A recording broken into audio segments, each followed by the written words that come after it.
सोलापूरला पालकमंत्री म्हणून गोरेंची नेमणूक झाली। कुणाला काय काय भेटलं, परंतु सच्च्या भाजपच्या कार्यकर्त्याला काही भेटले नाही।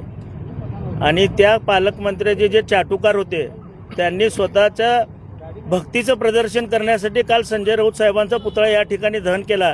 परंतु या ठिकाणी आम्ही गोमूत्र शिंपडून सन्मान्य संजय राऊत यांच्या फोटोला दुधाचा अभिषेक केलेला आहे आणि संजय राऊत हे आमच्यासाठी नक्कीच प्रेरणास्थान आहेत।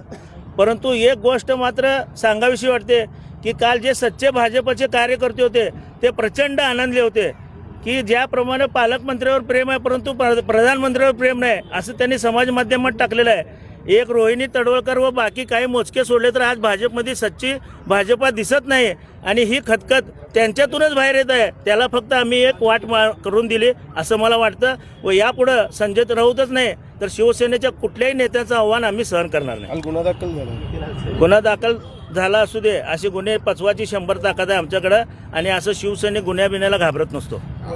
त्यांनी म्हणजे संजय राऊत यांनी ते फाईटमध्ये बोलताना एक शिवी दिलेली आहे। असं चित्रा वाघ तर आयझेड म्हणाल्या होत्या। आयझेडचा अर्थ काय होतो ते चित्रा वाघना विचारा, आम्ही फक्त वायझेड म्हणालोय। ए टू झेड म्हणलं तर मग लय अवघड होऊन बसशील आणि ही शिवसेना आहे। आमच्या बळावर तर तुम्ही जाऊन तिथं बसलात, नंतर तुम्ही इतरांचे पंख कापायला सुरुवात केली ईडी बिडी वापरून, परंतु ही शिवसेना तुम्हाला कधी संपवता येणार नाही आणि संपणार पण नाही। पालकमंत्री म्हणतात की संजय राऊत संजय महाभारतात पण एक पात्र होतं म्हणावं त्यांना, आणि त्या संजयपासून हा संजयपर्यंतचा प्रवास जर माहीत नसेल तर एकदा महाभारत पण वाचून घे म्हणावं, कारण रामायण ह्यांनी नीट वाचलं नाही। रामाच्या मंदिरात चोरी करणारी ही लोक ह्यांनी आम्हाला रामभक्ती वगैरे शिकवू नये, रामरक्षा तर बिलकुल शिकवू नये।